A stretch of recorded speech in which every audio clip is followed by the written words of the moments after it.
Hey guys, if you like my videos, please like and subscribe to my channel. I would really appreciate it, thanks. Also, don't forget to hit the bell icon so you never miss a chilling new story when it drops. The Appalachian Trail always had a way of pulling people in, and for Corey, Rachel, Mike, and Tara, it was more than a hiking route. It was tradition. For the past 5 years, they'd carved out 1 week every autumn to trek its rugged paths together. It was their escape from the grind of modern life, a retreat into the wilderness where cell service vanished, and the world felt vast and uncontainable. Corey, the unofficial leader, checked his map while the others loaded their gear. He was the planner, meticulous and methodical, traits that had saved them more than once when trails grew faint and weather turned. Beside him, Rachel adjusted her hiking pack. She was the skeptic, the first to question every strange sight or sound in the woods, but also the one who kept morale high when things got tough. "Are we sure this is the right trailhead?" she asked, squinting at the dirt path ahead. Mike, the jokester, groaned dramatically. "Rachel, we've done this like 100 times. We'll be fine. Unless Corey's map-reading skills have finally failed us." Tara, the quiet one with a keen eye for detail, gave a soft laugh. You'd miss the trail signs even if they were neon. Despite their banter, there was an undercurrent of excitement. The Appalachian woods were alive with autumn's fiery colors, the air crisp and electric. This year they'd chosen a less traveled route, one Corey had found while poring over forums. It promised isolation, stunning vistas, and a challenge they couldn't resist. The first few miles passed uneventfully. They fell into their usual rhythm, Corey leading, Rachel navigating, Mike cracking jokes, and Tara snapping photos of everything from moss-covered rocks to distant peaks. But as the afternoon wore on, a subtle unease crept into their journey. The woods felt too quiet. "Anyone else getting déjà vu?" Mike asked as they paused by a stream. Rachel rolled her eyes. "You always say that when we're hiking. It's probably because these trails all look the same." "No, seriously," Mike insisted. "I swear we passed that rock before." Corey glanced back at the trail. It did look familiar, but that wasn't unusual in dense woods. He shook it off and motioned for them to keep moving. By the time the sun dipped low, casting the forest in deep shadows, the feeling had intensified. Trees seemed to shift in the periphery, and the trail ahead felt both familiar and alien. When they reached a small clearing to set up camp, Corey couldn't shake the nagging thought, hadn't they camped here before? Tara hesitated as she unpacked. "It's weird, isn't it? Like we've been here before." Rachel snorted. "Probably just tired. Let's eat and crash. Tomorrow we'll feel normal again." But none of them truly believed that. The night settled heavily over the forest, a quiet so profound it felt oppressive. The crackle of the campfire was the only sound cutting through the stillness. Corey leaned back against his pack, the orange glow of the flames casting dancing shadows on the surrounding trees. Rachel stirred the pot of instant chili over the fire. "This trail might be remote, but it's too quiet. I don't like it." Mike grinned, poking at the fire with a stick. "Maybe Bigfoot's out there watching us." Tara glanced up from her notebook where she'd been sketching the trees. "If Bigfoot's real, he's probably smarter than us. I'd stay hidden too." Despite the banter, there was an undercurrent of unease in the group. As the hours stretched, the forest seemed to close in tighter around them. Corey's instincts, usually sharp and reliable, couldn't shake the feeling that something was off. It started small. Rachel was the first to notice it. While searching for her flashlight, she swore she'd put it in her pack, only to find it lying on the ground outside her tent. "I know I didn't leave this out here," she muttered. "Maybe you're sleepwalking?" Mike joked, but the laugh that followed sounded hollow. Then, while fetching water from the nearby stream, Corey noticed the air around him seemed thick. Sounds became muffled, and the woods seemed to shimmer faintly as though caught in a heat wave. When he blinked, the sensation was gone. Back at the campsite, Mike stared into the fire, unusually quiet. "Is it just me, or does this feel wrong, like we shouldn't be here?" Rachel groaned. "What's with you guys tonight? It's a trail. Trees, dirt, same as always." Corey spoke up, his voice careful. "I felt it too. When I was at the stream, it's like the air felt heavier and everything looked distorted for a second." That's called being tired, Rachel quipped, but her tone betrayed her unease. As the fire dwindled, they finally decided to call it a night. They retreated to their tents, but sleep didn't come easily. Corey lay awake, staring at the fabric of his tent as shadows flickered faintly across it. He told himself it was the fire's dying embers, but the unease coiled tighter in his gut. He wasn't the only one. In her tent, Tara sat upright, her sketchbook open. She had drawn the clearing earlier, a simple scene of their campfire surrounded by trees. But now, as she looked at it, the sketch had changed. There was a faint shape in the background, hovering above the trees, a sphere, blurred but unmistakable. Her heart raced as she flipped the page and drew again, this time focusing on the thing she thought she'd imagined. As her pencil moved, the memory became sharper, a faint glowing orb floating silently among the treetops. "Tara?" Corey's voice startled her from outside. "You awake?" She hesitated. "Yeah, what is it? I think we need to talk." Stepping out of their tents, they were all greeted by the same sight. The forest was no longer dark. In the distance, just beyond the clearing, a faint light glowed among the trees. The light was faint but unmistakable, casting an eerie silver glow through the trees. It pulsed gently, like a heartbeat, drawing their eyes and holding them captive. Corey stood at the edge of the clearing, his hunting rifle slung over his shoulder, gripping the strap tightly as the others emerged from their tents. "What the hell is that?" Rachel whispered, her voice unusually quiet. "Whatever it is, it's not natural," Tara murmured, clutching her sketchbook like a shield. She didn't mention what she'd drawn earlier, but her gut twisted at the sight of the orb, now visible to everyone. Mike, usually the first to crack a joke, was silent, his face pale in the dim light. He finally broke the stillness. "Do we check it out, or do we pack up and get the hell out of here?" Corey's instincts screamed to run, but something in the light seemed to hold him in place. It wasn't just curiosity, it was a pull, an almost magnetic force urging him to step closer. "Stay here," he said, his voice steady. "I'll go look. If anything happens, you run." Rachel grabbed his arm. "Like hell you're going alone. We stick together." After a tense pause, Corey nodded, and the group moved as one toward the light. The closer they got, the more unreal the orb appeared. It wasn't resting on the ground or tethered to anything. It hovered in the air, perfectly still, about 10 feet above the forest floor. Its surface was smooth and metallic, yet it glowed faintly as though lit from within. Strange symbols flickered across its surface, incomprehensible and alien. "It's beautiful," Tara said softly, her voice tinged with awe. Rachel's hand twitched toward her phone, but she hesitated. "Should I take a picture? What if—" Before she could finish, the orb emitted a low hum. The sound resonated deep in their chests, vibrating through their bones. Corey's hand went instinctively to his rifle, but he held his fire, his every nerve on edge. The hum grew louder, more insistent, and the orb pulsed brighter. A sudden, blinding flash of light swallowed the group whole. Corey felt a rush of air as if he were falling, his stomach flipping violently. Then, nothing. When he opened his eyes, the forest was quiet again. The light was gone, and the orb was nowhere in sight. Corey sat up, his head spinning. "Everyone okay?" Rachel groaned, rubbing her temples. "What the hell was that?" "I don't know," Corey said, scanning the trees for any sign of the orb. "But it's gone." Mike glanced around, his eyes narrowing. "Wait, is it just me, or does this look like where we started?" "We're at the same camp." "That's what I mean," Mike said, his voice rising. "We just walked for 20 minutes toward that thing. How are we back here?" They froze as the realization sank in. The clearing looked identical, down to the placement of their tents and the remains of the fire. Corey checked his watch, and his blood ran cold. The time hadn't changed. Corey stared at his watch, the glowing numbers taunting him. It read 9:47 p.m., the exact time they had seen the orb. His pulse quickened as he glanced around the clearing. The fire pit was still smoldering, exactly as they had left it.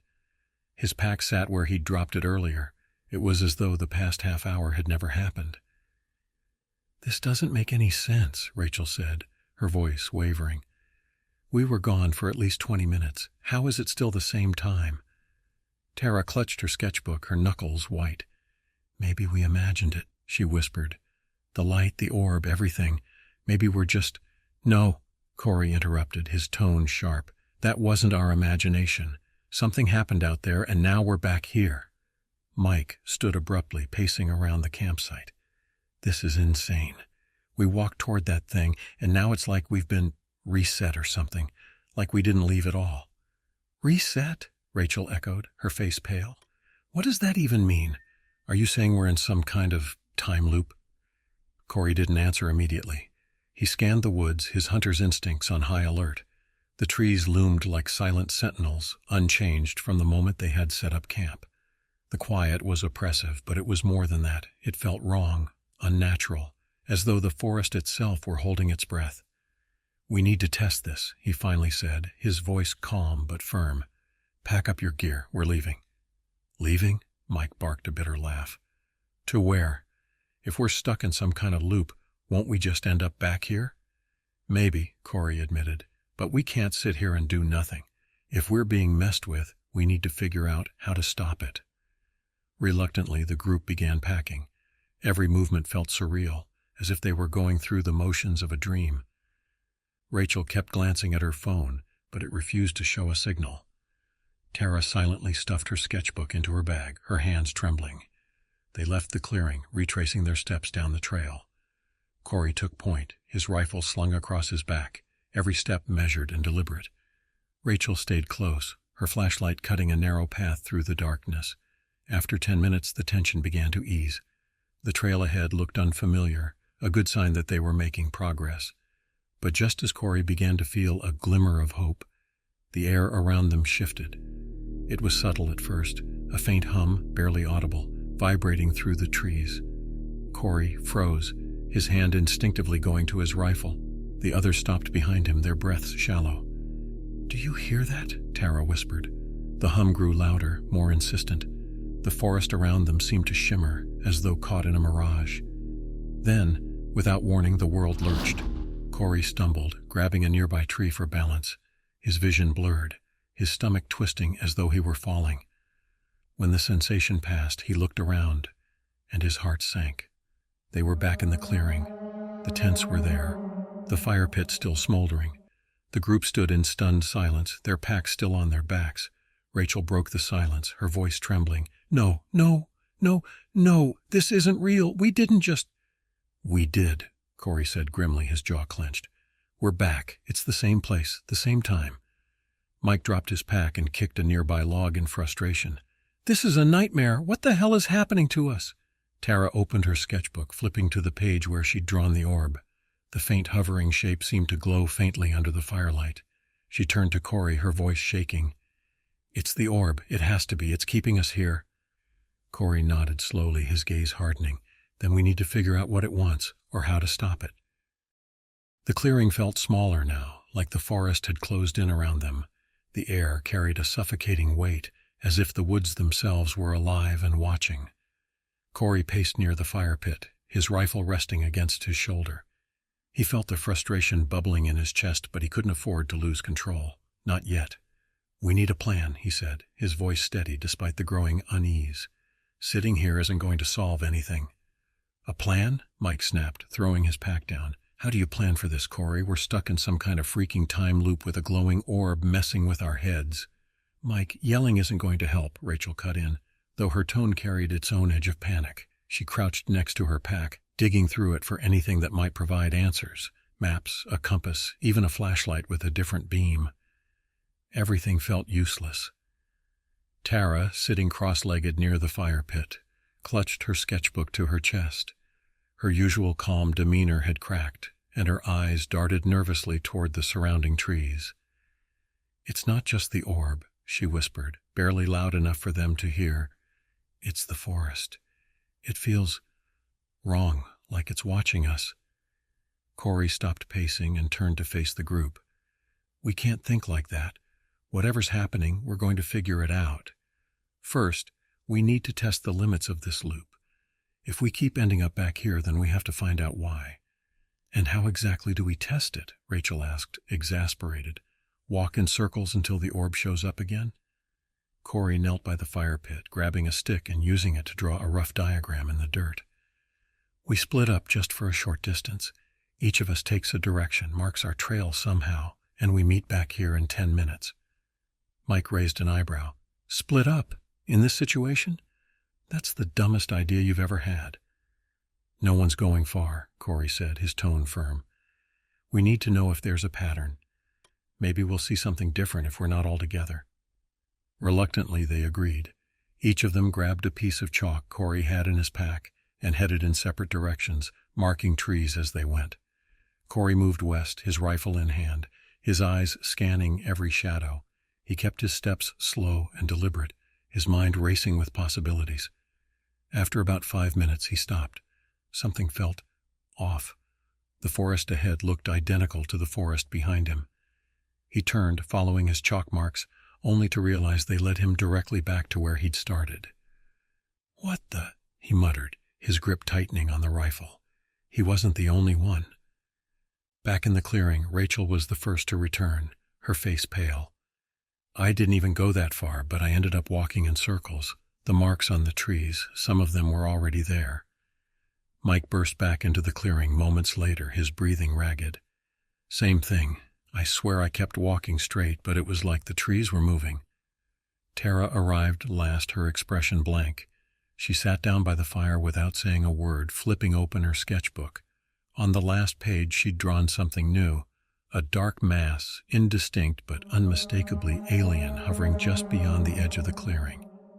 Rachel peered over her shoulder, her voice trembling. "What is that?" Tara shook her head. "I don't know. I didn't see it, but I felt it, like it's out there, waiting." Corey's jaw tightened as he stood and surveyed the group. The tension was palpable, their fear tangible. He gripped his rifle tighter, his resolve hardening. "Whatever's happening," he said, "it's not random. This orb, this loop, it's trying to keep us here. We need to figure out why before it's too late." The forest felt like a living thing, an oppressive presence pressing down on them from all sides. Even the wind seemed to have stilled, leaving only the distant hum, faint but persistent, like a warning they couldn't escape. The group sat around the dying fire, the flickering flames casting long, distorted shadows. Rachel broke the silence, her voice low and tight. "This isn't just the orb. It's bigger than that, the forest, the air. It all feels wrong." Corey nodded grimly. "It's like we're in someone else's territory, and they're watching us." "Someone?" Mike's laugh was hollow. "Try something. Whatever's behind this, it's not human." Tara, still clutching her sketchbook, spoke up. "What if it's not just the orb? What if it's them?" "Who's them?" Rachel asked, frowning. Tara hesitated, her fingers trembling as they traced the edge of her sketchbook. "UFO sightings," she said finally. "There's a history of them in the Appalachians. Strange lights, disappearances. People talk about orbs showing up before they're taken." "That's just conspiracy theory junk," Rachel said, but her voice lacked conviction. "Campfire stories." "Are you sure about that?" Corey asked, his gaze steady. "Because what we saw wasn't a campfire story. That thing, it wasn't natural." Mike leaned forward, his elbows on his knees. "You're saying this is aliens? Like actual aliens messing with us?" Tara nodded slowly. "What if the orb isn't just some random phenomenon? What if it's part of a trap? Something to keep us here, study us, or worse?" The words hung in the air, heavy with implications. None of them wanted to admit it, but the pieces fit too well to ignore. The déjà vu, the time loop, the unshakable feeling of being watched. It all pointed to something far beyond their understanding. Corey stood abruptly, his rifle slung across his back. "We can't just sit here and wait for whatever's behind this to make the next move. We need to do something." "Like what?" Mike asked, his voice tinged with desperation. "We've tried leaving. We've tried splitting up. Nothing works." Corey's jaw tightened as he stared into the dark woods. "We confront it. The orb or whatever else is out there. If it's keeping us here, it has to have a reason. Maybe if we find it, we'll find a way out."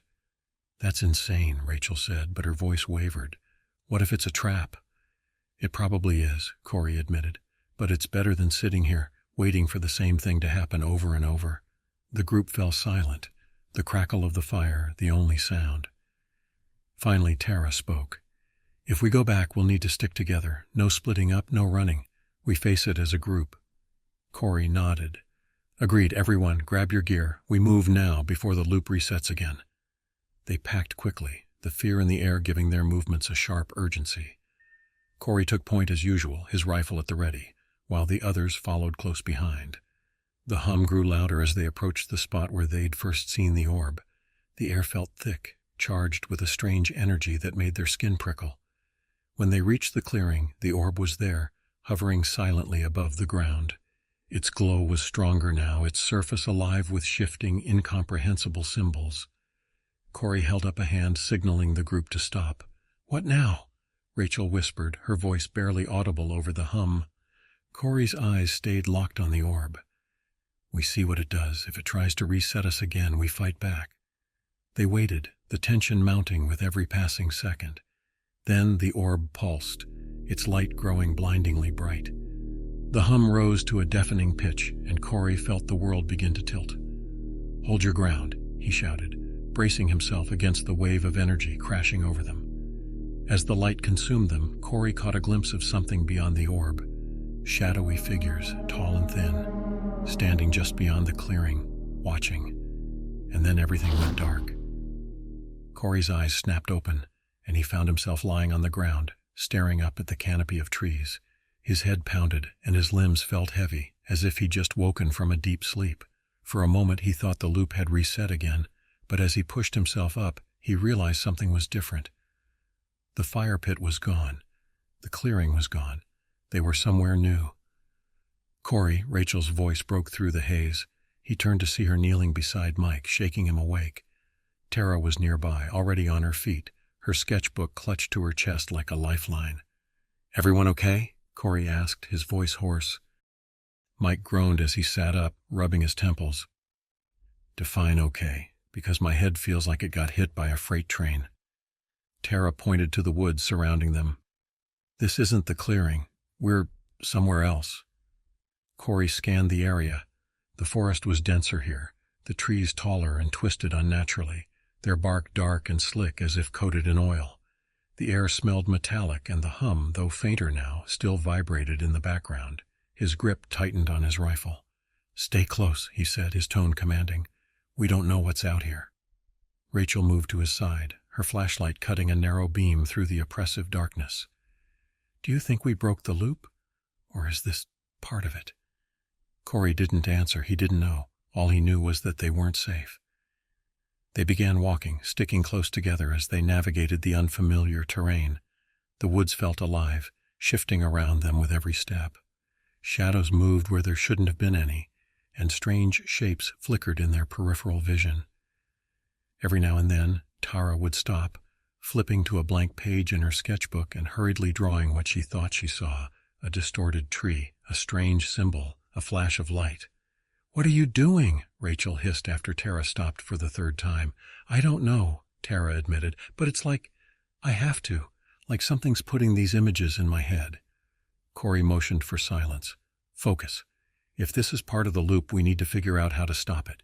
Tara, keep drawing if you think it's important, but don't fall behind." They pressed on, the hum growing louder with each step. The forest seemed to thicken around them, the trees so close together they had to squeeze between them in places.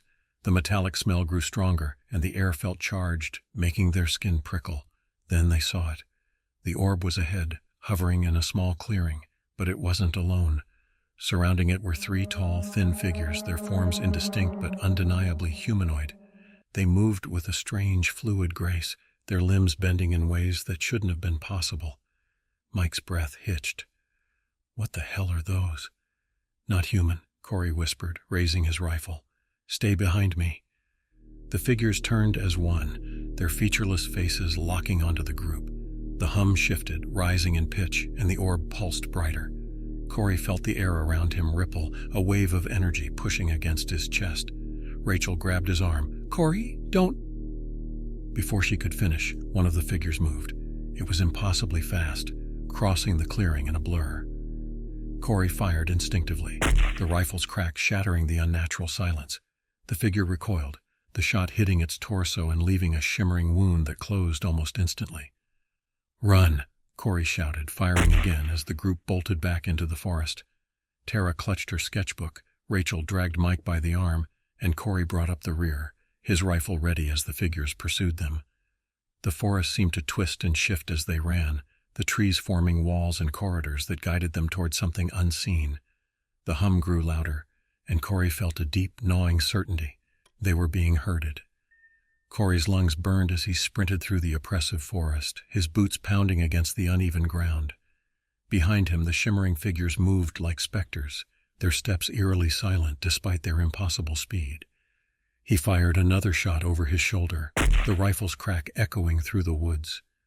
The figures slowed momentarily, but didn't stop. "This way!" Rachel shouted, grabbing Mike's arm and pulling him toward a narrow break in the trees. Tara followed closely, clutching her sketchbook like a talisman. Corey brought up the rear, his rifle ready, his every instinct focused on keeping them alive. The forest opened suddenly into another clearing, smaller and less distinct than the one where they had first encountered the orb. In the center was something unexpected, a weathered leather-bound journal lying on the ground, its pages fluttering in a faint breeze. The sight of it made Corey skid to a halt. "Keep going," he barked, but Tara froze, her gaze fixed on the journal. "Tara, move." I think it's important," she said, her voice trembling. Without waiting for a response, she darted forward and grabbed the book, clutching it to her chest as though it held the answers to everything. The shimmering figures emerged from the trees, their forms bending unnaturally, their movements liquid and alien. Corey fired twice more, aiming to slow them down. "Go, now!" The group plunged back into the forest, following a faint trail that seemed to materialize before them.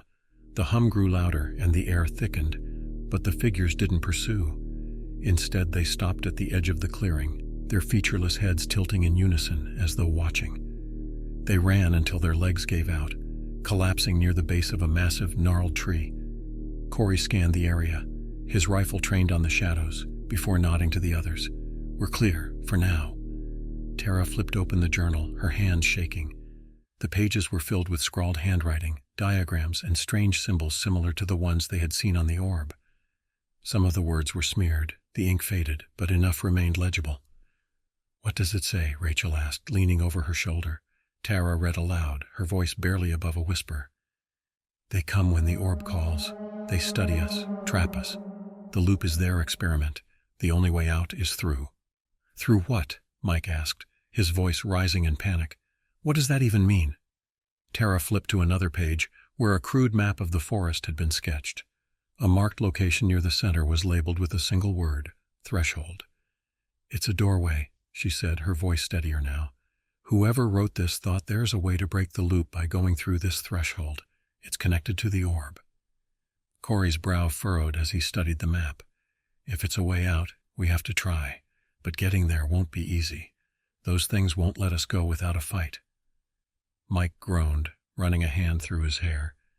"You're saying we go deeper into this nightmare? We don't even know what's waiting for us." "We know what happens if we stay," Corey said, his tone firm. "The loop will reset, and we'll be back at square one. This might be our only shot." Rachel nodded reluctantly. "I hate to admit it, but he's right. If there's a chance we can end this, we have to take it." Corey glanced at Tara. "Hold on to that journal. If it has more clues, we'll need them." Tara tucked the book into her pack, her grip tight. "Let's go before they come back." The group rose to their feet, their exhaustion giving way to grim determination. Corey adjusted his rifle, scanning the woods as they set off toward the marked location. Every step felt heavier, the hum vibrating in their bones. The forest seemed alive, reshaping itself with each passing moment. And somewhere in the distance the orb pulsed, its light a beacon drawing them deeper into the unknown. The forest grew denser and darker as they pressed on, the towering trees twisting together overhead like a suffocating cage. The hum that had followed them was now a constant vibration, a low-frequency thrum that seemed to resonate deep in their bones. Corey led the group with his rifle in hand, scanning every shadow for movement. Behind him, Rachel and Mike followed closely, with Tara clutching the journal like it was their only tether to reality. "Are we even going the right way?" Mike asked, his voice taut with fear. "This place feels endless." Tara pulled the journal from her pack and flipped to the crude map, her fingers trembling as she traced their path. We're close. It should be just ahead. Corey slowed his pace, motioning for silence. The forest seemed to ripple around them, the air growing thick with an unnatural energy. As they rounded a cluster of twisted trees, they saw it, the threshold. It wasn't a physical door, but a shimmering rift in the air, like a tear in reality itself. The edges of the rift pulsed with the same light as the orb, its interior swirling with colors and shapes that defied comprehension. It was both beautiful and terrifying, a sight that made Corey's stomach twist. "What the hell is that?" Rachel whispered, her voice barely audible. Tara held up the journal, flipping to a page covered in frantic handwriting. "The threshold is the key. To escape the loop, we must enter. But the Watchers, they will stop us." As if summoned by her words, the hum shifted, growing louder. The shimmering figures emerged from the trees, their forms bending and twisting unnaturally as they closed in. There were more of them now, at least a dozen, their movements fluid and predatory. "Here we go," Corey muttered, raising his rifle. "Stay behind me." The first figure lunged, its speed almost too fast to track. Corey fired, the shot hitting the creature square in the chest. It staggered, but didn't fall, its wound shimmering and closing before it could do any real damage. Another figure rushed from the side, and Corey pivoted, firing again. This time the shot tore through its leg, slowing its advance. "Go!" he shouted. "Get to the threshold!" Rachel grabbed Mike's arm, pulling him toward the rift. Tara followed, clutching the journal tightly. Corey held his ground, his rifle cracking with every shot as he fought to buy them time. The figures moved in unison, their focus entirely on him. One of them reached him, its elongated arm swinging like a blade. Corey ducked, drawing his sidearm and firing point-blank into its head. The creature fell, its form shimmering and dissolving into the ground. But the others didn't hesitate. They kept coming. "Corey, come on!" Rachel screamed, standing at the edge of the threshold. Corey fired one last shot, then turned and sprinted toward the rift. The hum reached a deafening pitch, the air vibrating so intensely it felt like it might tear apart. The figures closed in behind him, their movements faster and more frantic, as if they sensed their prey slipping away. He reached the threshold just as the nearest figure lunged for him. Without thinking, Corey grabbed Rachel's hand and leaped into the rift, the world dissolving into a kaleidoscope of light and sound. For a moment there was nothing. No ground, no sky, no sense of up or down, just an overwhelming sensation of falling and the distant hum, now almost musical, echoing in the void. Then everything went dark. Corey's senses returned slowly, as if he were surfacing from deep water. The first thing he noticed was the silence. The omnipresent hum, the oppressive weight of the forest, both were gone. For the first time in what felt like an eternity, the world was still. He opened his eyes. The group was sprawled on the ground around him, groaning and disoriented. They were no longer in the forest. Instead, they were lying in a wide-open meadow under a sky filled with stars. The air was crisp and cool, carrying the faint scent of grass and wildflowers. It was peaceful, too peaceful. Where are we?" Rachel asked, sitting up and rubbing her head. Mike groaned, pushing himself to his knees. "Are we out? Did we make it?" Corey scanned the horizon. The meadow stretched endlessly in all directions, with no sign of trees, trails, or anything familiar. His rifle was still in his hands, and he checked it instinctively, his fingers steady despite the lingering adrenaline. "I don't know," he said, "but it's different. That's something." Tara sat up, clutching the journal. Her face was pale, her eyes wide as she flipped through the pages. "The map? It's gone," she said. "All the writing, it's faded." Rachel crawled to her side, peering over her shoulder. Sure enough, the once crammed pages were now blank, as if the journal had never been written in. "What the hell does that mean?" Corey stood, scanning the meadow again. "It means we're not in the loop anymore, but that doesn't mean we're safe." Mike gestured to the sky. "Safe? Look at this place. There's nothing here. No glowing orbs, no freaky shadow people. Maybe we're finally free." Corey's gut told him otherwise. The meadow might have been a reprieve, but it didn't feel like an escape.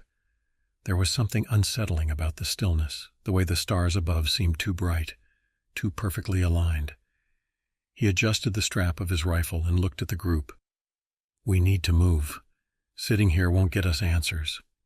Reluctantly, the others stood, their exhaustion replaced by a simmering unease. They began walking, sticking close together as they crossed the open field.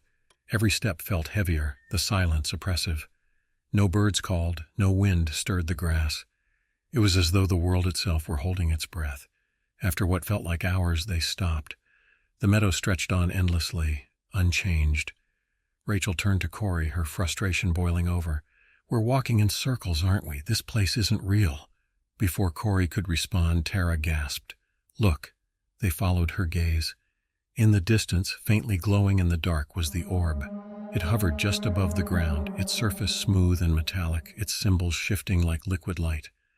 "No," Rachel whispered, her voice trembling. "Not again." Tara opened the journal, hoping for answers, but the pages remained blank. Her hands shook as she closed it. "It's not over. It was never over." Corey tightened his grip on his rifle, his jaw clenched. "We leave a record this time. If we're trapped again, someone else needs to know what happened." Tara nodded, handing him the journal. Corey opened it and began writing, documenting everything they had seen, everything they had done. The others watched in silence, their faces a mixture of fear and resignation. When he finished, Corey placed the journal on the ground, its cover facing up. He looked at the group, his expression grim but determined. "We go again, and this time we find a way out."